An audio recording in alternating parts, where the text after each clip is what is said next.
gutanga impamvu zose zasabwa mu gusobanura ibyo twagaragaje cyangwa ibyo twabazwa mu bijyanye n'ibyo twavuze haruguru. Tubahe dushimiye ku gisubizo cyanyu cyiza. Ndabona tari kuyifata. Assalamu alaikum wa rahmatullahi wa barakatuh. Nitwa Bizimana Hussein, nkorera ikinyamakuru Islam Yacu TV.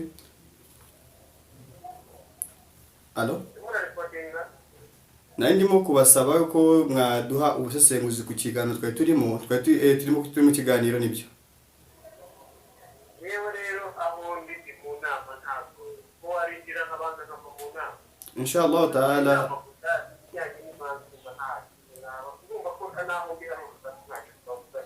Naam, nta kibazo ubwo ku mwanya mwaza ku. Nisanzuye by'ahantu hatuje. Naho uburyo ndimo n'ibijyanye n'akazi ndimo kumva ntabwo direct kuba nazi ibindi by'Imana. Inshallah. Assalamu alaikum wa barakatuh. Murabyumva rero ko ari mu nama. Ni umugabo utajya upfa kuniganwa ijambo. Hanyuma turimo kwibaza ikibazo kimwe. Twicecekere. Duceceke birangire. Njyewe navuga ati akakanya ikintu gituma turi hasi cyane uyu munsi. Islam Yacu.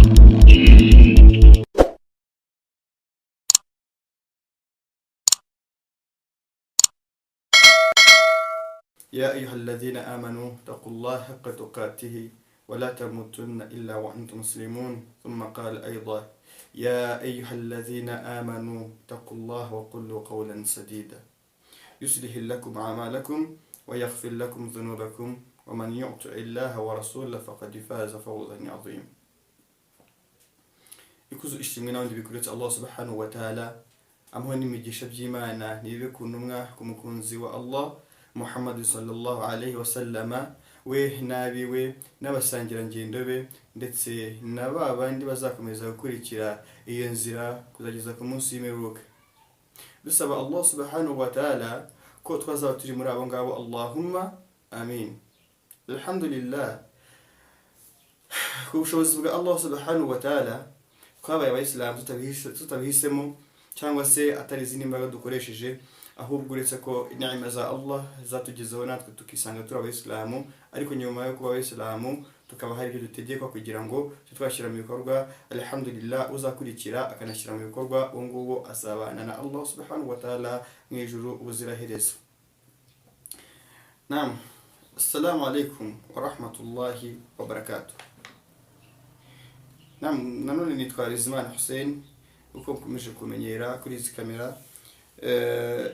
Nta kindi cyo kituzanye hangaha uretse ko mu byo Allah subhanahu wa ta'ala adutegeka kuba tugomba kureberera iyi dini yacu mu bushobozi twahawe ubwo aribwo bwose, mu buryo bushoboka ubwo aribwo bwose, mu mbaraga twahawe, mu bwenge twahawe ndetse n'ibindi byashoboka kugira ngo turebe bitagenda neza muri ino idini. Kandi bikaba ari byiza ko kuba wabona bitagenda neza kugira ngo wenda bigende neza, ushobora kuba wenda waza ukavuga uburyo byumva, rimwe na rimwe bikaba byagira gute byakorwa bigatungana cyangwa se tutanatungana biidhnillah.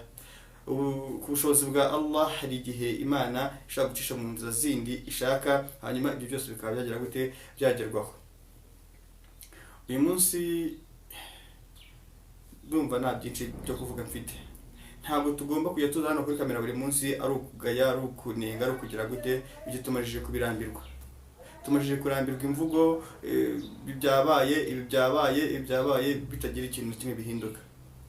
Mu rugendo tumazemo imyaka bamwe ntabwo iba myinshi, ariko abavandimwe bayimazemo igihe kinini cyane, bagaragaza ibitagenda neza, bagaragaza hari intege nkeya, ahubwo kugira ngo bikosoke bikagenda bisa nkaho ubwo noho birushaho kujya hasi. Abayisilamu tubona message zabo zimwe na zimwe turaza no kuzibasomera, ariko ingingo nyamukuru cyane turi bwibandeho turaza kubasomera iyi baruwa yandikiwe nyakubahwa Perezida wa Repubulika.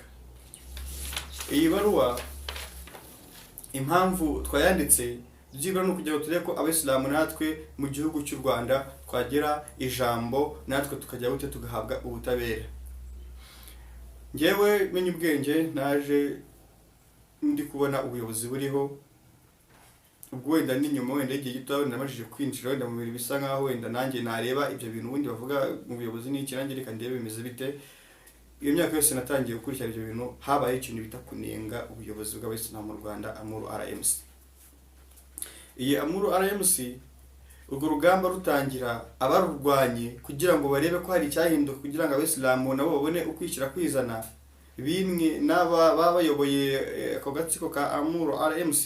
Iyo tuvuze agatsiko tuba tuvuze ko ari abantu bashobora kuba badatuyobora ku buryo tutanemera, kubera ko bavandimwe b'Abayisilamu nta gihe na kimwe tuticaye kuri izi kamera turimo turagaragaza ibitagenda neza, tukagaragaza hari intege nkeya, ariko ahubwo abatangije bamwe muri urwo rugamba hari abagiye basa nkaho babizira, bakorera iyicwa rubozo, bakorera ihohoterwa, bandi n'ibindi byinshi bakabeshyerwa bimwe. Ariko alhamdulillah wenda uko iminsi igenda ishira na leta nayo ikagenda ibirebaho igasanga rimwe na rimwe hari ibindi babyihishe inyuma.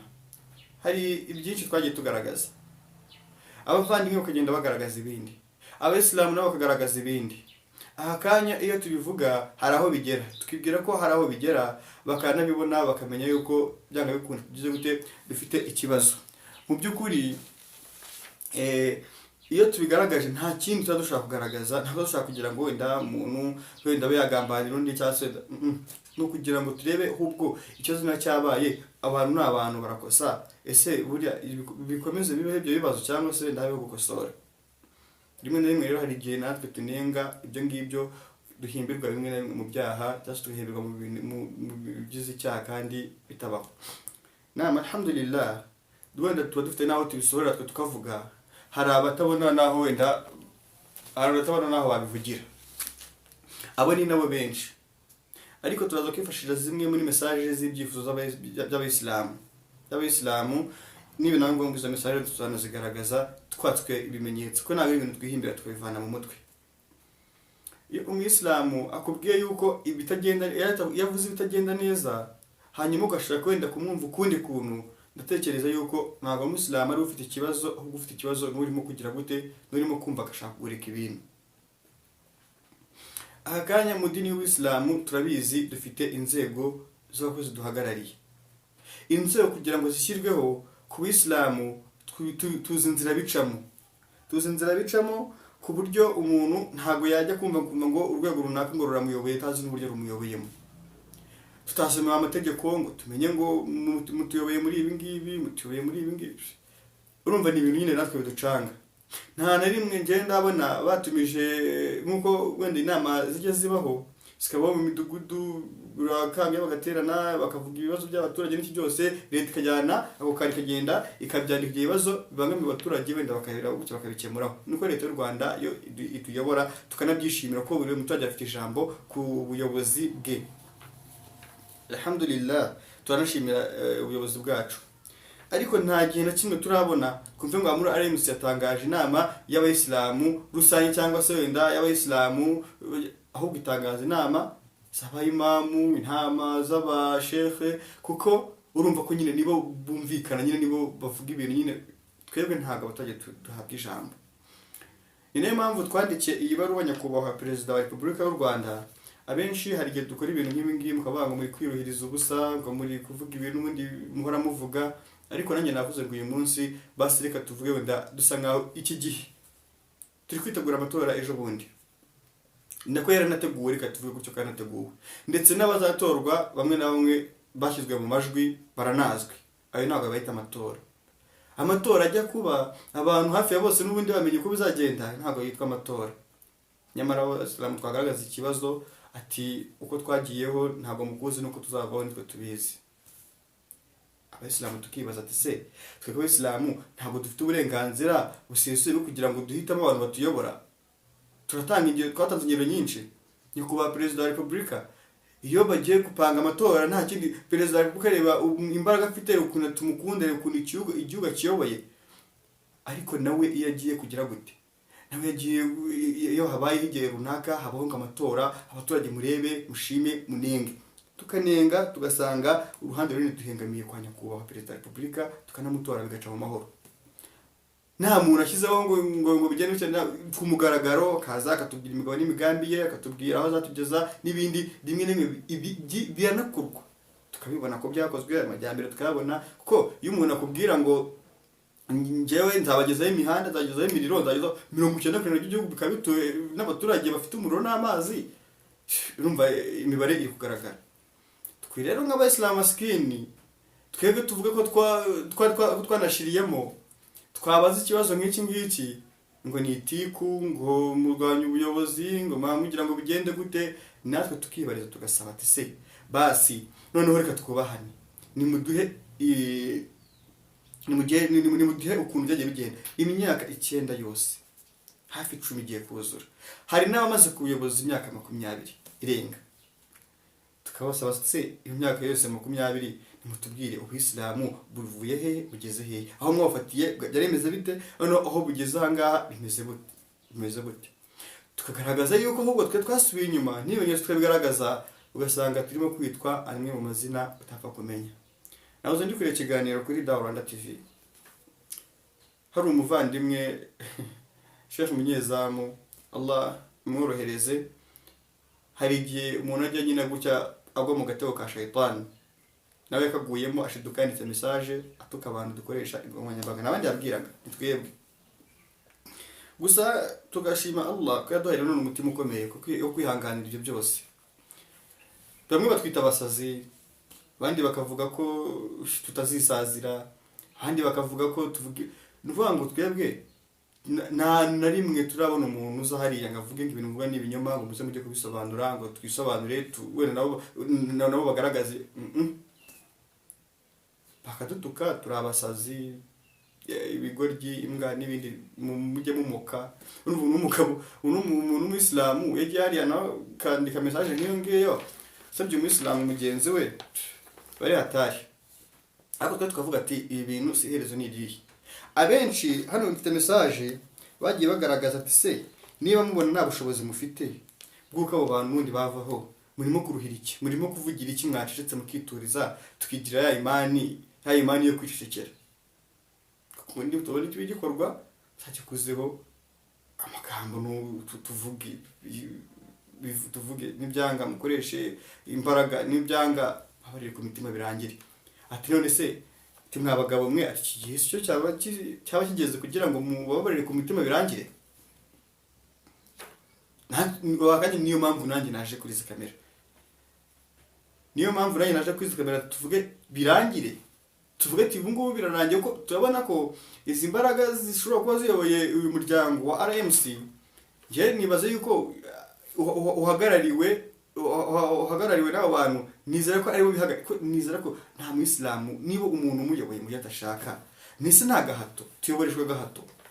Noneho twibaza abayisilamu se niba abaturage niba abayisilamu tutashaka ubuyobozi tutagira gute, bakatuyobora ati tuzabigwa mwabishaka mutabishaka tuzabayobora, ikintu bishingikirije cyaba kimeze gute ku buryo natwe twakwemera tubatirika tucecekere.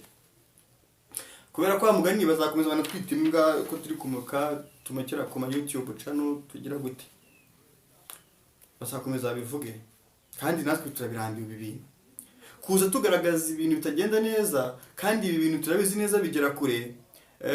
Abantu barabyumva, abantu barabisharinga, abantu bakabireba. Abayisilamu tubona comment zabo, i-comment zisigaruka zose nizo kuvuga ati mwicecekere n'ubundi twarumiwe. Ibyo bintu bikanagera rimwe na rimwe mu buyobozi budukuriye, ahubwo usanga harimo kugaragara amashusho bigamba yuko n'ubundi nacyo twabakoraho. Ibyo ngibyo yaba ati yabakora amafuti ayo mugaragaza ati bagaye baradufunze, turone niba badadufunga se urumva dukora aya mafuti. Wamugana tukibaza tukavuga ati abantu bashobora kuba bafite ikindi kintu wamugani gishobora kuba kiba prova kugeza aho wenda bashobora kuba nta kintu bikanga. Tukavuga rero niba wenda bimeze gutya tukaba nta bushobozi dufite bwo kugira ngo duhindure ibitahinduka, tukavuga twakucecekera se kucecekera bikarangira. na mbere yuko dutangira ikiganiro tukinjiramo neza, reka manze mpamagare umuvandimwe, ni umusesenguzi muramuzi cyane, umwita Asudi Imanzi cyangwa se Fahad. Reka turebe ko ari ku murongo, inshallah taala tumuvugishe buriya nawe nyine ku muntu nk'uwo umusesenguzi hari amagambo mushobora kuba mwavugana cyangwa se hari ahantu ushobora kunganira kuri ibyo se duceceke tubundi ko tubona n'ubundi bisa turi kubisabwa n'ubundi nabo nta kintu mwakora, mwaravuze ntageze gute, nta ngero mutatanze, mwagaragaje bitagenda neza, bagize gute, none byaranze mwakwicukiye n'ubundi bikarangira tukareba uko tubishaka, aho cyo tubona buri munsi ko n'ingwara y'umusingo n'ingwara none bararambiwe. Reka turebe Fahadi, inshallah taala Imana idufashe ayitabe, turebe ko wenda twamubaza ku kibazo ko n'umusesenguzi.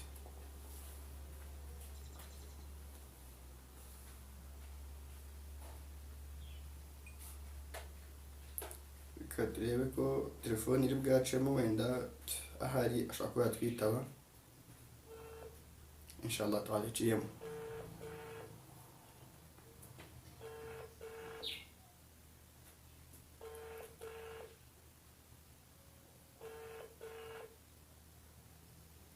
Ndabona tari kuyifata. Assalamu alaikum wa rahmatullahi wa barakatuh. Nitwa Bizimana Hussein, nkorera ikinyamakuru Islam Yacu TV. Alo? Nari ndimo kubasaba ko mwaduha ubusesenguzi ku kiganiro twari turimo mu kiganiro nibyo.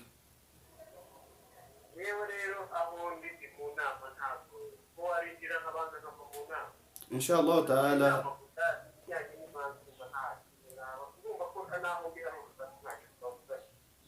nta kibazo ubwo ku mwanya mwazo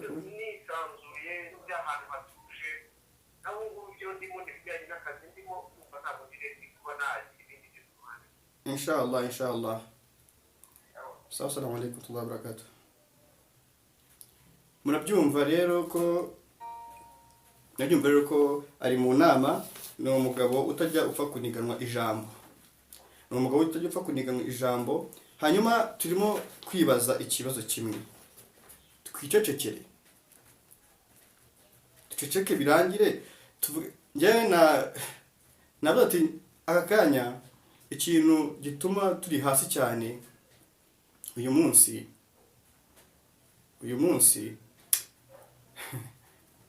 twanze kuvuga igihe kinini ngo tutiteranya, twanze kuvuga igihe kinini ngo imiryango yacu tubona gute, ariko ku muntu wese uzatinyuka akazanga akavuga ibitagenda neza ku dini ye, wallahi ntabwo bibujijwe, kubera ko nanone kubona ibintu biri gukendera bikajya hasi tugaceceka, niho kugira ngo birusheho gukomeza kujya hasi cyane.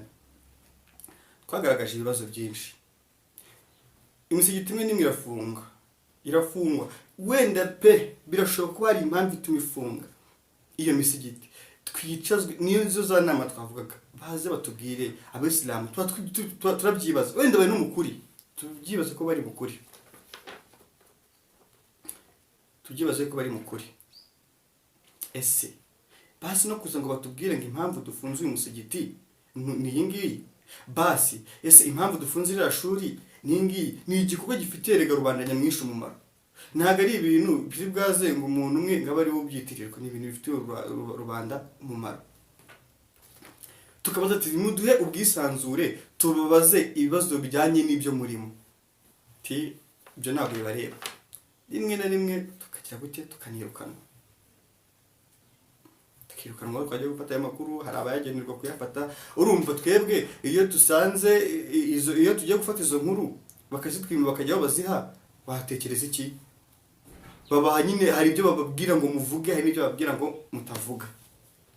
Twagiye tubigaragarizwa kenshi, ibi ngibi twabivuga byo murimo n'ubundi nta herezo, ntaki mucecekere. Nyakubahwa Perezida wa Repubulika y'igihugu cy'u Rwanda, mu butwari bwe bumuranga, nuko atajya ashaka umuntu urengana. nicyo kintu tunahagaze, ni nacyo cyizere tuba tunavugira ahangaha buriya tuje tukavuga icyizere ahantu tukivana nuko nyakubahwa perezida wa repubulika wacu iyo yumvishije kurengana ikibi nuko utagirwaho n'amakuru. Kandi wallahi aya makuru agufashe gutya ugufashe gutya ugafungwa mu buryo butemewe, nta kintu kigaragara uri kuzira kufungirwa, aho bimajije kugera. Tekereza ko umuyisilamu hari hose babandi badafite imani dhaifu bemera kuvuga ati twebwe uriya muntu arengana, bahaguruka kandi banahagurukira rimwe. Ntabwo umuntu yafungwa gutya azira agaherere, ntabwo umuntu yazira agaherere. Uyu Imanzi Fahad amakuru ibigaragarira abasilamu bose tabizi neza ko yabanye n'abagabo muri iri tsinda barimo RMC. Wenda we yabonye ko ibyo bintu bari kumujyanamo n'ibindi atabishobora, cyangwa se akandi mpamvu wenda yabenda yaravuze ati ibi ngibi, cyangwa se wenda bakanamwirukana nk'uko n'abandi bose bagenda babirukana.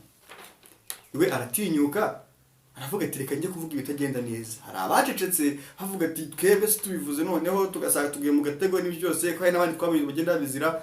Ariko uyu ngara aravuga ati isaha n'isaha n'ubundi inna lillahi wa inna ilaihi rajiun, wanapfa twaturutse kwa Allah ni naho tuzasubizwa. Niyo mpamvu tubabwira ngo twebwe nimuka tugirira ubwoba. Umuntu niba abizi neza ko ari kuvuga ukuri agahagarara ku kuri, tukabona ibiganiro dukora muri comment dufite message zirenga ibihumbi birimo kutubwira ko ibyo bintu ari ukuri ko guhagarareho, bakanagaragaza ibimenyetso, umwe tukabaha n'ikaze bakavuga ati byagenze gutya. Abo bantu bose ni abasazi. Wenda tubivuga reka tuvuge na byibura da ko turi gusara, wenda tukaba kuri iryo jambo, wenda n'ubusazi wenda reka tuvuge wenda burimo. Ese abangaba bo bari kutugaragariza ibi byose n'abaturage n'abanyarwanda n'aburya nubwo turabisira no kuturabanyarwanda n'icyo gihugu cyacu, ntabwo twe tugendera kuri amategeko y'u Rwanda.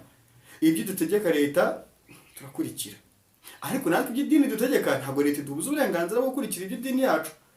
Uburenganzira turafite, ubwisanzure bw'amadini mu Rwanda nabwo burahari. Nge rero niyo mpamvu navuze aba bantu nibagende ndagira inama abashekhe bakumiriwe n'abashekhe bandi bagiye bimwijambo, aba bose bumve yuko bo bagomba gushaka kwikira kwizana.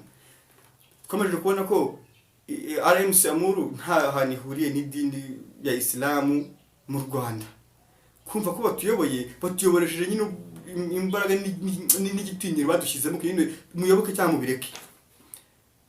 Abo bagiye kwaka ibyangombwa barabihabwa ntawamenya, ariko nako tubisabira abashekhe bafite ubwo bushobozi bagende bajye kwaka ibyangombwa nabyo byabo by'Ubuyisilamu bigenga Ubuyisilamu. Tubonye amategeko y'Ubuyisilamu nyabwo, maze ubundi ntabwo udutsiko twisi tuvutse hoya, ahubwo abo ngabo bagiye ntabagiye kujya gute bati twere ko wenda ibyibira ibyo Abisilamu bari gusaba twe twabishobora, babiharanire babihindure. Hahandi bazafatana babandi bakababwira ati ibintu muri mu si idini itegeka, twe tuzanye idini itegeka. Tugende muri leta tubasabe ko ariko baduha ukwishyira kwizana, maze ubundi baduhe inshingano ku dini ya Islamu hano mu Rwanda. Ibyo bizakorwa nabande n'abafitiye ububasha barahari. Abo bafite ububasha n'ubushobozi bakashijwe bashyira ku ruhande barahari nabo. Ntabwo ndi bagaruka uyu munsi mfite ngo amashusho ngo nyikire hariya kuri table ngo murebe papi. Ntabwo uyu munsi ntabwo ngomba kuzana amashusho ngo nongere ngo bereke. Mu by'ukuri Abisilamu twararebye we, twabonye byinshi we, twabonye kunenga kwinshi we, twabonye imbaraga ziri. Ntabwo nabikubwira ngo byumve.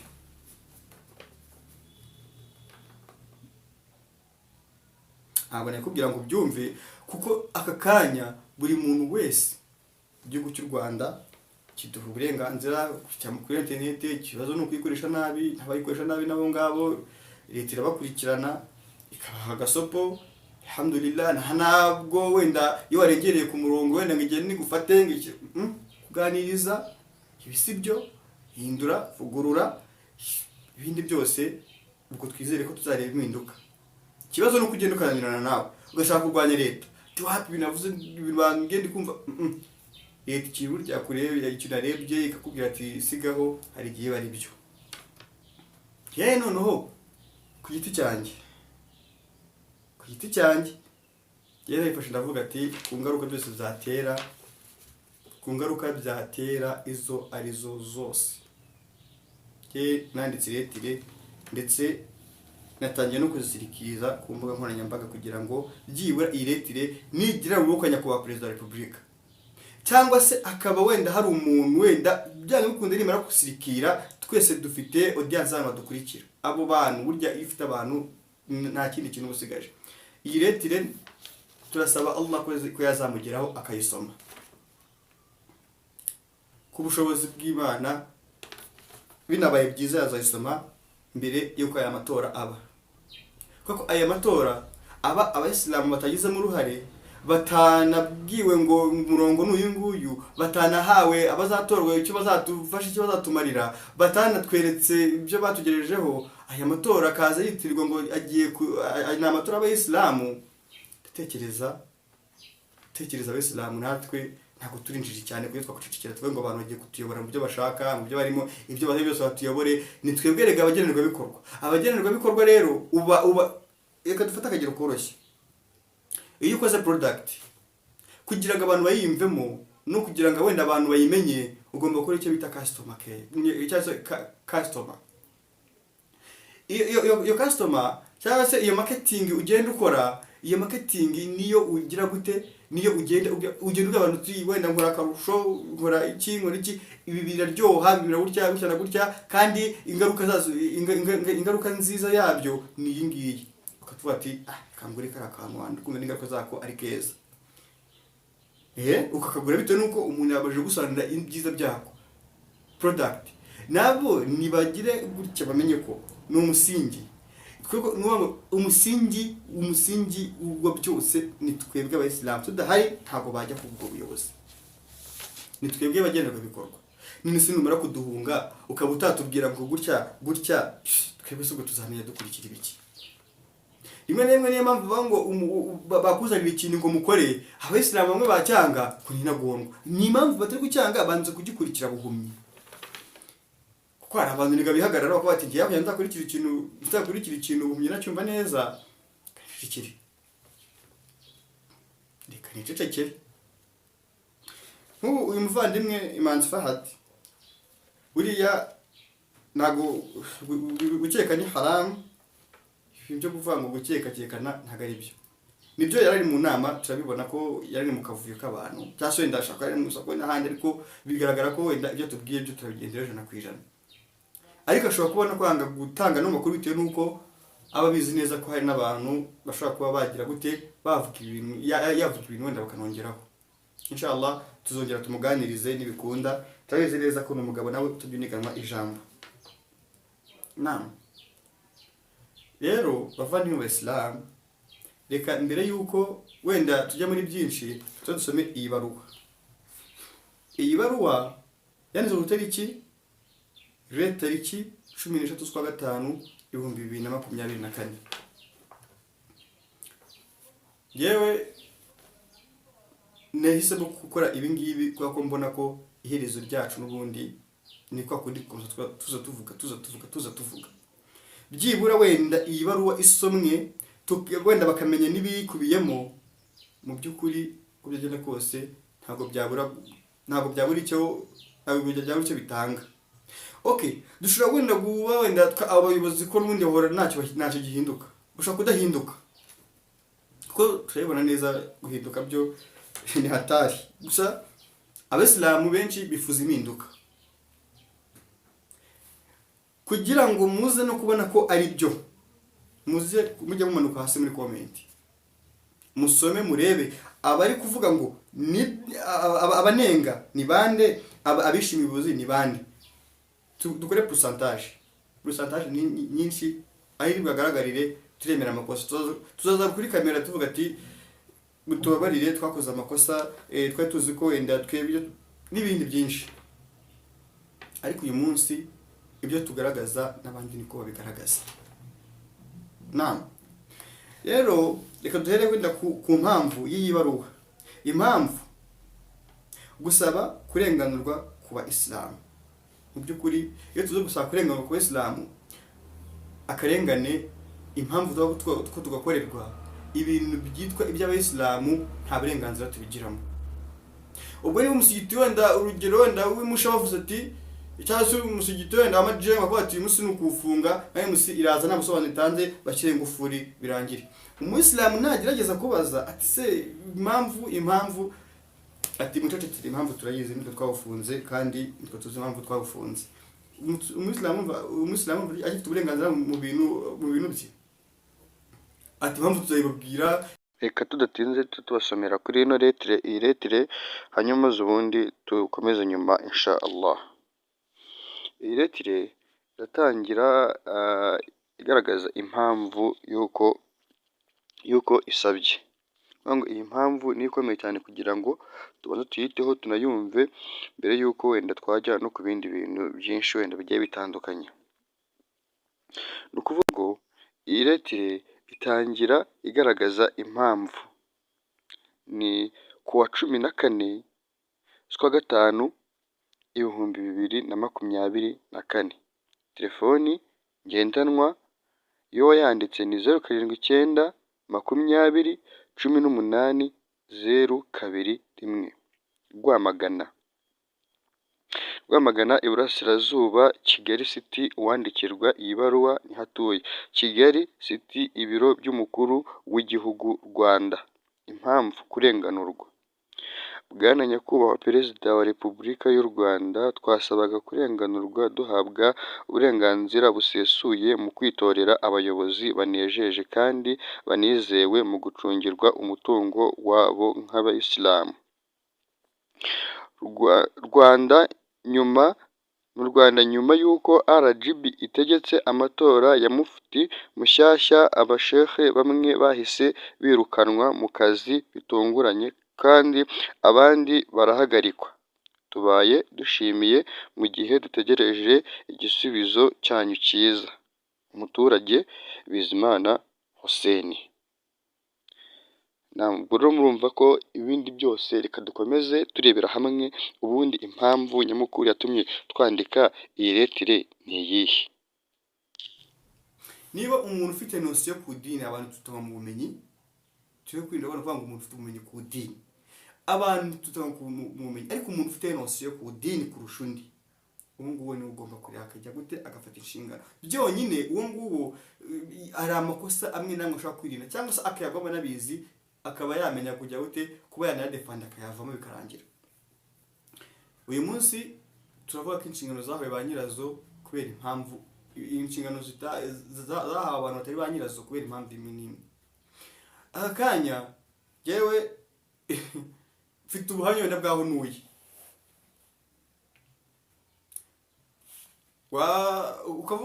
Wenda ku musigiti usayira ko usanga kuva umusigiti wubakwa aho nuye wenda ashize imyaka igera muri 10 umusigiti uhari.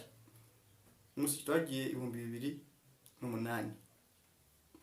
2008 kuva icyo gihe itapi yari irimo uwo mwaka bayishyiramo za tapi za kera zanakigezweho n'ubu ngubu, itapi n'ubu ngubu imwe yagiye cika inagira gute na n'ubu iyo tapi iracyari muri uwo musigiti.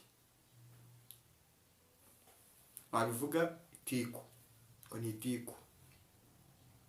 Amabusati arimo nayo kuva icyo gihe harakirimo harayavuyemo, ntamenya ngo yagiye hehe, wenda twagaragajwe na kamwe wenda nibaga, ariko ahakanya nta tapi cyase na busati izirenze byinshi 3 zagizwe muri hano kugira ngo wenda zubwo n'umusigiti. Abadawati kabona baraje cyase umuntu akaza kasara akabona gusara ku tapi imeze nabi, kaba alhamdulillah nitanze itapi akabone busati sa nabi cyase akabona ndiracikaguritsa bati iyi busati mwikuremo ngenza abagurira indi. Umuntu uza kurana bitaka byikorera. Kandi twagaragaje ko buri juma umuyisilamu yaba president vice president barahaguruka imbere y'abayisilamu ati dukeneye kugura ibi, dukeneye gukora ibi, dukeneye gukora ibi ngibi, mwitange, abantu bakitanga kubera Allah. Ibyo bitanga ikibazo biba bije gukemura, n'ubundi ugasanga ibyo bibazo bihora ari ibibazo. Kabivuze inshuro nyinshi. Ubisilamu ahantu bugeze, nubwo atari bose, hari n'abigenderamo kugenda mu Kigali batazi niyo biva niyo bigana. Umusilamu ashobora kuba no kugenda agafata ibyuma agacomora akabicagagura kugira ngo kwa gatanu azabone impamvu guhaguruka kugira ngo yake abisilamu amafaranga, bagende ngo bajye gukoresha ibyuma, niba ari 10,000 yatse agenda akoresha akantu kafemo ku gahumbi, ahamagara umutekinisiye aza gukore ku gihumbi, cyangwa se nawe akitekinisiye n'uza yabiciriye. Ati abisilamu ati amafaranga atanze bya bihumbi bingahe byakoze ibi n'ibi. Abisilamu ngo mutegetswe guceceka. Hari khutuba imajije gutrendinga ku mbuga nkoranyambaga, khutuba yatanzwe kuri wa gatanu ushize. Uyu gatanu ushize uvuyeho. Khutuba yari iri gutangwa, mawdu y'uwo munsi yahawe abayimamu b'imisigiti kugira ngo bayitange, rero kuvuga ngo kubaha umuyobozi. Nibyo rwose, aya zirahari, hadith zirahari, kubaha umuyobozi nibyo ni itegeko. Ariko nanone ikintu cyitwa itegeko kigira shariti. Buriya nta kintu kitagira shariti. Ntabwo waba uri umuyobozi ngo ubwire ngo pe kabone nubwo yabava mu gace ka Habasha ngara kuyobora. Habasha numva nagacagiranyije n'agace nyine ndakavuga mwenda abantu wenda baciriritse, wenda abacakara n'ibindi. Niyo yaba ngo ari umucakara muri Habasha yakuyobora pe, nibyo yanakirasi ukemera gukubita. Ariko none umuntu aza kuyobora mu nzira udashaka, utishimiye kandi ugaragaza ibimenyetso. Ntabwo umuntu agomba kugenda muri cyo cyobo ntukurikira uzaba urinjije. Tugenda ugwe mara muri cyo cyobo ugende wituremo, ukurikira urinjije pe. Nubona ugiye kuruhama uzavuga oya byibura uzasubira inyuma, bakwica usubira inyuma. Nubona ugiye kugwa muri cyo cyobo ati wowe komeza ugende, ariko wowe umvira itegeko ukomeza ugende, subira inyuma ugende niwe urwanaho, ukaba warwanya umuntu uri gushaka kuraba cyo cyobo umurwanye, nibitaba n'ibinamwa akurusha imbaraga byibura wenda kwishonera rwanyeho. Rasul sallallahu alaihi wasallam yavuze no mu bantu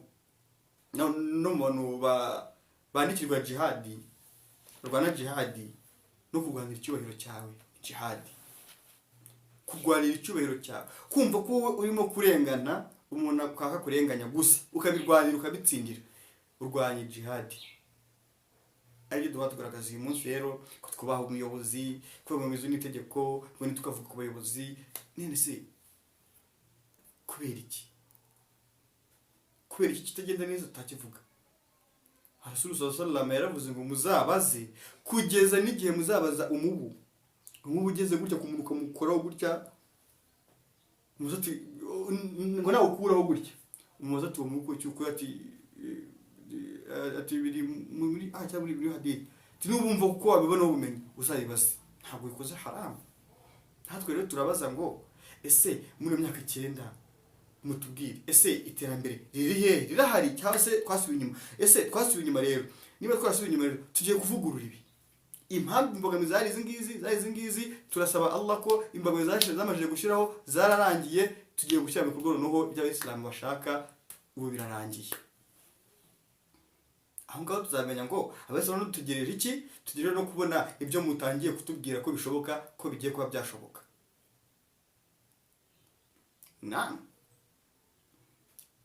Twebwe nimuka twite ibyo tutari byo, turi kunenga pe, kuko ikibazo kigaragara ko twebwe tugira Imana twafite n'ahantu tubisohorera.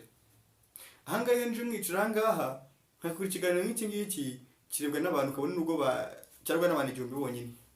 Abo bantu 1000 burya ibyitekerezo byabo bigaragaza iby'abandi bantu basigaye bose, bigaragaza ibya miliyoni yasigaye. Iyo abantu 1000 ubumvirije ukareba message zabo, ugacencura ukavanamo ugashyira ku ruhande, nawe ugashyira ku ruhande, ukareba aho biremereye, ushaka kuvuga atanga hayi kuri reka ubwo n'abandi basigaye nabo niko babyumva, kuko nabivuga n'Abanyarwanda n'Abayisilamu. Twebwe ntagera kimwe ubwo uvuga ngo uyu munsi nende kuri ijambo rivuga gutya, ese twicecekere birangire tuvuga ati ubu ngubu rero kuko n'ubundi tutazi uko bagiyeho nta nubwo twamenye uko bazavaho ubwo nyine nta bushobozi n'imbaraga dufite reka twicecekere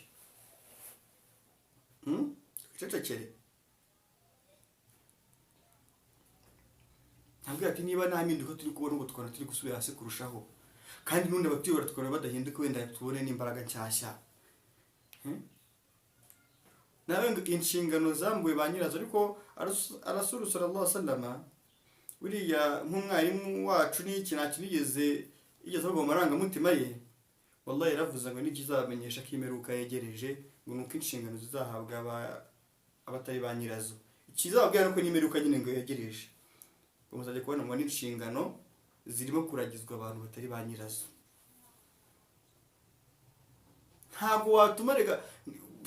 ntabwo watuma umwana kuvuga ngo jya kuzana amata umwohereza ahantu bacuruza umusururu ntabwo byakunda ati hari ahantu ugenda baguha amata akajya bacuruza umusururu uwo mwana nagenda azakuzanira umusururu uko byagenda kose ibyo bazi nibyo bayobora tubasaba iki batazi nawe ngo byaragiye bigera no ku buyobozi bwo hasi mu misigiti iyo babonye ko ufite ubumenyi bwo kuba wenda wakontorora ukavuga ati ibi ngibi khara Rasulullah Muhammad Rasulullah bakabona uri bwagendera kuri ikintu bati ugiye ku ruhande wowe turakuze sha turakuze ushaka kuza kusubye ibintu turakuze sha wowe cecekere bakagukasa bagakora propaganda paka igihe yagiye kigeze ku buryo n'umuntu agushyira muri uwo mwanya uwo ari wo wose kuko umuyisilamu wasi yabwiye yuko yari washinjijwe bimwe uya n'umwatara n'umwari umugiriya n'umwanzogura n'umukinnyi w'ubusimba ibyo bigakwirakwizwa mu Islam kugeza mu Islam maskini nk'umuntu wenda nawe yibera ngo ayikora ibada ze yimenyera ibye nawe akahita bigendera ati nibyo ukajya hano mu Islam wallahi ukabona yakurakariye cyane kugeza handi no gutora salamu ubona wapi gutora salamu ubona byanga kabisa kandi ni umuyisilamu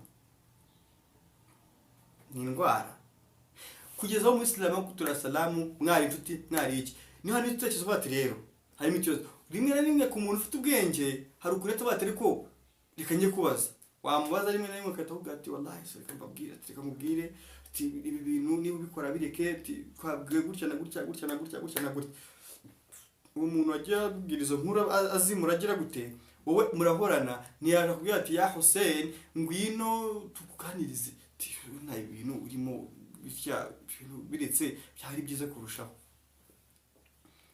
ariko aho akagenda kunyine n'ikigaragaza yuko nyine hari ikindi hari indi ntego y'abashaka agenda akabijyana ku ruhande tumurabizi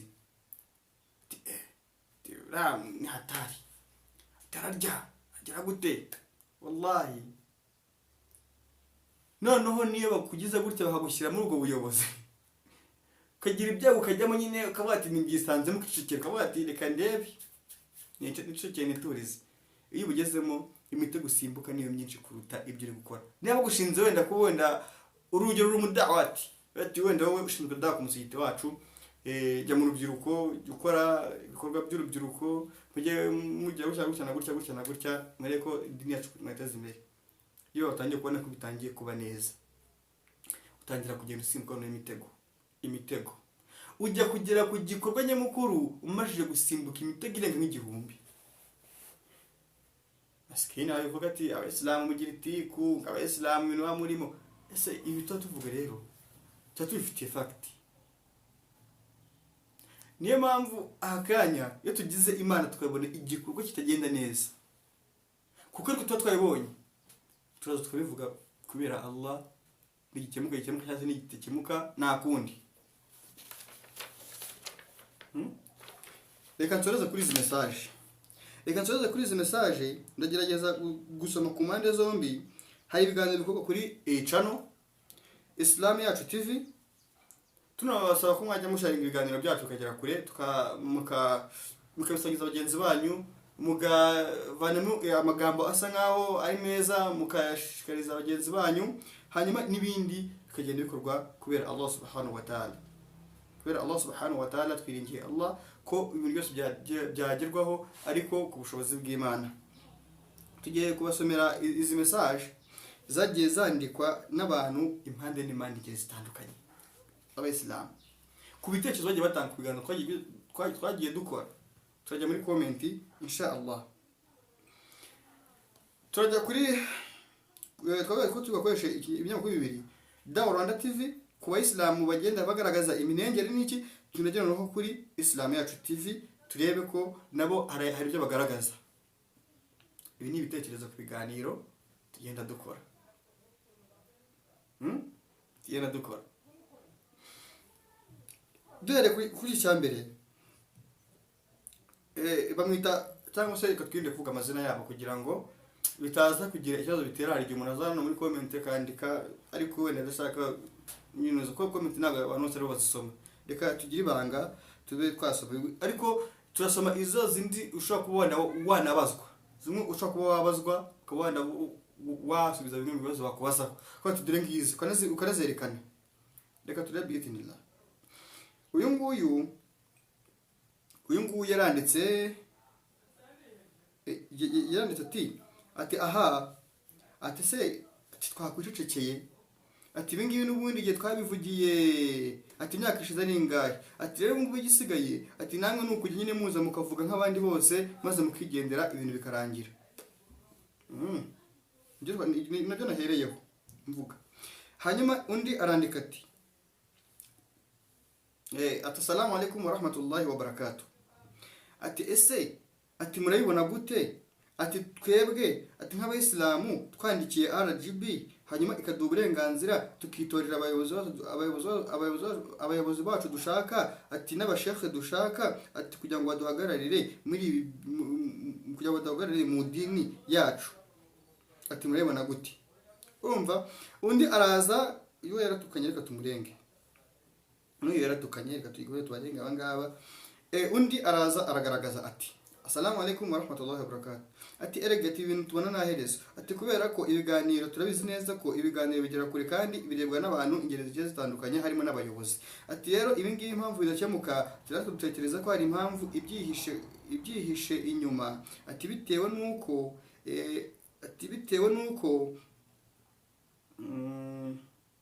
nuko atari impamvu ibyihishe inyuma bitewe nuko ntabwo bisobanutse neza, ariko ubona ko ashatse kwandika ngo ntago wamenya ngo ababashyiraho ntabwo isobanutse neza. Inshallah reka dukomeze izindi. Undi arandika ati none se ati namwe reka tubabaze ati turabizi wenda pe ibyinshi n'ibimenyetso banabigaragaza ati se mwebwe ati kuki ubwo mudacika intege bitewe nuko ibyo mugaragaza byose bitajya bishyirwa mu bikorwa ati kandi nabo mwandikira mu bugaragariza ibibazo byanyu ati kubera iki batagira gute ati kubera iki ati kuki batabasubiza ati rero ati kuba mukomeza kuvuga gutya ati ntacyo bitanga ati kizera ko tubona mwakwicecekera. Nanjye nibyo ndiho tukicecekera kugira ngo tugire gute. Hanyuma uyu nguyu ndamwita Buryohe TV. Buryohe TV muramuzi ku binyamakuru bigiye bitandukanye, nawe afite ikinyamakuru cye ujya munamusuraho. Buryohe TV nawe yaranditse ngo reka nicara kwisonga bugari ngo nisomere izi message. Reka nicarire kugisonga bugari nisomere izi message. Undi arandika ati reka dusubize nka message nk'eshatu cyangwa enye kugira ngo dusoze wenda tujye mu bindi. Hanyuma undi arandika ati njyewe nitwa nagabuzina ati yavuga njyewe ati igitekerezo cyanjye nyanasaba leta y'u Rwanda ati nuko ati babigira vuba ati bakaturenganura hakiri kare kuko aya matora naba hanyuma bakigabanya iyo myanya n'ubundi tuba nta kintu bizahindura. Ati ibimenyetso bimwe na bimwe tugenda tugaragaza ati birabahama kandi nabo bakanavuga ko ari byo bimwe na bimwe bakanabisaba imbabazi ibindi bakajya gute ibindi nibabyemere. Ati none rero nk'umubyeyi wacu leta turamusaba yuko yagira gute kuko turamusaba yuko yaturenganura ati mu by'ukuri ati ibingibi twese nk'abayisilamu umunsi twabyakiye ubusobanuro bazaduhamagare tubitare kugira ngo tugaragaze ibimenyetso bigenda bigaragara by'ibyo dukorerwa. ati ati murakoze cyane, ati twe twarabuze tugaragaza ibitekerezo byacu, ati none Imana ijye iborohereza inshallah nawe akorohereza. Undi ati none se ati niba koko mukomeza kuvuga mukaba nta musaruro bitanga, ati ubundi mwebwe ubundi ngubu hari ati sinumva wagira ngo mufite izindi nyungu mugamije, ati none se ati ubu ngubu muri mwebwe habuze n'umuntu n'umwe ati wafata ati umuntu umwe wakwandika akandikira perezida wa repubulika ko arenganura abayisilamu, hanyuma ubundi ibyo bintu bikaba byakemuka. Naam, ibi byamajije gucamo, ndumva reka dusoze ngizo zonyine. Twamajije kubikora, twanditse iyi letire, dore ngiyi. Iyi letire nta kindi kintu twandikiye. Iyi letire turagira ngo igere ku mukuru w'igihugu. Kuri mwandika comment, kuri mwega muri biganiro, mubigeze kuri, mubisharinge. Nitumara kubisharinga bikagera kuri. Iyi letire ku mbuga nkoranyambaga zose turaza kuzishyiraho. Izo dukoresha zose turabishyiraho. Ikindi, inomero yacu iri ahangaha hejuru, dore niyo ngiyo. Iyi nomero ushobora kuba wayikoresha ukaba watwandikira ku gitekerezo cyangwa inyunganizi yose waba ufite, ndetse nawe ku makuru y'ingenzi waduha kugira ngo adufashe uhawe ikaze. Tuba tuyafite pe, ni menshi, ariko hari n'undi uzana no hafite andi yisumbuyeho ugasanga tuyahereyeho n'uho dukosora yandi, natwe turi abantu. Nahoze mvuga ngo hari bamwe mu bagabo batemeye guceceka ngo banekanywe n'ijambo. Twebwe twavuze ngo tuzavuga ibishoboka n'ibijya mu ngiro n'ibyanga, kandi ikindi n'igihe twabonye ko byamajije gutungana bikajya ku murongo, tuzagaruka dushimira tuvuga ati alhamdulillah. Niba najyaho abazajyaho bose ibikorwa remezo by'abayisilamu, niba hari byafunze fungurwe, niba hari ibyazimiye tubimenye, niba hari ikintu abayisilamu bagomba kubonaho amakuru, ni ibintu biyari ku dini yabo. Apana guhamagara umuntu ngo ngo ubwo ari umunyamakuru w'amagara none ubu ngubu nawe akita gukupa. Apana guhamagara umuntu gukora akita kugira ati nta mwanya mfite, cyangwa nanakwita rimwe na rimwe, kandi bigaragara ko yabonye kenshi. Tubone amakuru agenda Islam. Iyo umuntu yafite amakuru anavuga ibyo ngibyo ntabwo ajya arenzaho. Iyo ugiye kurenzaho aranabibazwa. Buri igiye kuvuga ku kintu utazi ukarenzaho amagambo urabibazwa. Ariko se niba umuntu akwimye amakuru akayakwiba, tuvuga impamvu zo kuvuga ni impamvu nuko wabikeka ibyo tuvuga reka. Tugaragaza ati impamvu wangu ubwo wasanga ariyo mpamvu. Kimwe Islam rero iyo tugaragaje ibintu nk'ibyo ngibyo, rimwe na rimwe ari gihe nijye kubona ikiganiro cy'umushehe umwe, ntabwo ndi bwamushyire mu mazina, arihandagaza aravuga ati rega ati nayo macaranyo mucishaho ibiganiro, ati nta bushobozi mwebwe mufite kugira ngo muzisenge. Yari kuvuga ikinyamakuru cy'umuvandimwe Alhaji Rubangisa Sulaimani, ati yacaranyo abantu bariho bose mukoraho, ati nta bushobozi mufite bwo kuba mwakora ibiganiro ku dini, ati bwo bushobozi ntabwo mufite. Ese ufite ubushobozi abukura hehe? Ufite ubushobozi rega ni qala Rasulullah, ni Muhammad Rasulullah, niho tuvana ibintu byose. Niba ngiye mfite igitabo hadithi sahihi, niba mfite wenda Riyadu Salihina nagiye nkigura nkakira mu rugo iwanjye, kandi icyo gitabo kikaba cyemewe, kikaba cyemeranyirwa n'abashehe dukurikira dukunda tuzi, icyo gitabo kikaba kiri sahihi, nzahagenda nisomeremo nirebere iyo hadithi. Nimbona ari hadithi yamutume nkabona yakiriwe n'umusaba ugize, nta kibazo, nzayisoma numve nzagenderaho. Ninjya muri Qur'ani nkagira Imana ngasobanukirwa aya nkabona tafsiri yayo, birahagije kujya kuvuga ngo nzajya ibindi se nibihe. Kira Qur'ani bihindura wenda bakahindura wenda mu ndimi tutumva cyangwa tutabonera ubushobozi kugira ngo tuyisobanure. Ariko uyu munsi niba nzi gusoma aya nkaba namenye ngo aya ariko njye gushaka ubusobanuro bwayo, bishobora no kwanga wenda Qur'ani mu Kinyarwanda dufite, bishobora no kuvuga ati ngiye reka njye gushaka ubusobanuro, nkajya no kuri Google n'ahandi ubusobanuro ndabubona ndabuhabwa, ndetse nkanahabwa n'umuntu uri gutanga ubusobanuro n'indi nkamenya n'indi uwo ari we. Inshallah ta'ala ku biganiro nk'ibi dukora nifuza ko byaba ari ibya nyuma turi gukora tuza tunenga tugira gute. Nifuza ko ibiganiro byaba ari ibya nyuma nta byo kongera kuza ngo tunenge. Huko no tugere ahandi tubate alhamdulillah ibibazo byagize gute byarakemutse. Muvane Muslimu niba ukunda ibiganiro dukora ukaba wumva ko nawe ushobora kugira umusingi ushyira ku dini ya Islam, ukabumva ko ushobora kubakira umusingi mu kugira ngo wenda ibiganiro bijye bibageraho binoze buryo bushijeho, tukajya tubakorera ibiganiro tumeze neza, tucukumbura inkuru zigiye zitandukanye ahantu hajya hatandukanye. Ibyo byose kugira ngo tubigereho bidusaba ubushobozi. Ibi rero tutubwira gushya kugira ngo wenda rimwe na rimwe niba hari n'umutego twahaguyemo tuwusimbuke kandi twacana umucyo. Muri iki gihe mu buzima bwacu bwa buri munsi dukenera ibitubeshaho, dukenera ibidutera, dukenera abadutera courage batubwira ahangaha bimeze gutya. Ibi rero byinshi bisaba ubushobozi. Mu by'ukuri rero ndagira ngo nsoze babwira ko mu kiganiro cy'ubutaha nitugira Imana inshallah tuzaganira na Fahad Imanzi Sud, tumubaze wenda ku kijyanye no kuba akanya abayisilamu baratinze cyangwa se twaratinze kwakira igisubizo cy'ubusabe bwacu cyaba byabiterwa n'ihe mpamvu. Kuba twagaragaje ko abayisilamu turengana na nungu tukaba tararenganurwa igisubizo. Urumva igisubizo ni iki? Kuko iwe afite n'uburyo wenda ashobora kuba yinjira mu biganiro bigiye bikomeye urumva n'ibyo abarimo byose. Ibyo ngibyo byanga bikunda bimuha experience ihagije ku buryo ashobora kuba yagira gute yagira ikintu atubwira ku biganiro tujya dukora inshallah ta'ala bi'idhnillah. Ku bushobozi bwa Allah ndatekereza neza yuko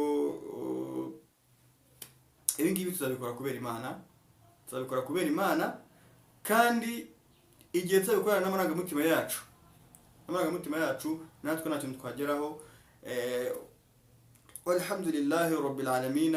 Niyo mushaka kudusupotinga mukatugezaho ibitekerezo, inyunganizi ndetse n'ubundi bushobozi bwose bwasabwa, inshallah ta'ala nimero ngiyo. Ibindi byose mu biganiro byacu tuzagenda tubigarukaho, kandi mujye munashyiraho commentaire mutubwire ibyo mushaka kudukoraho. Gusa twavuze ko ibintu byo kunenga no gushima niba tubona herezo bifite tugomba kubivamo tukabireka tukemera tugakurikira umurongo uriho, kabone nubwo twawukurikira tubishaka ko twamaze kubona ko nta bushobozi dufite. Igihe tuzaba dufite ubushobozi ubwo inshallah tuzagira ibyo duhindura. Ariko akanya niba wenda abafite ubushobozi mu nshingano zabo ni igihugu cy'u Rwanda cyangwa se ni perezida wa repubulika ngo n'usigaye, abandi bose ibiganiro barabibonye. Ibindi byose twiringire Allah subhanahu wa ta'ala, kandi tubizi neza igihugu cyacu perezida wacu n'umubyeyi. Igihe cyose umwana arimo kurira umubyeyi amwumva, igihe cyose umwana aba afite ijambo ku mubyeyi we. Natwe dufite igihugu cyacu ni motherland, igihugu cyacu twakivukiyemo, ntawe twiba, ntawe dusahura, ntawe tubangamira.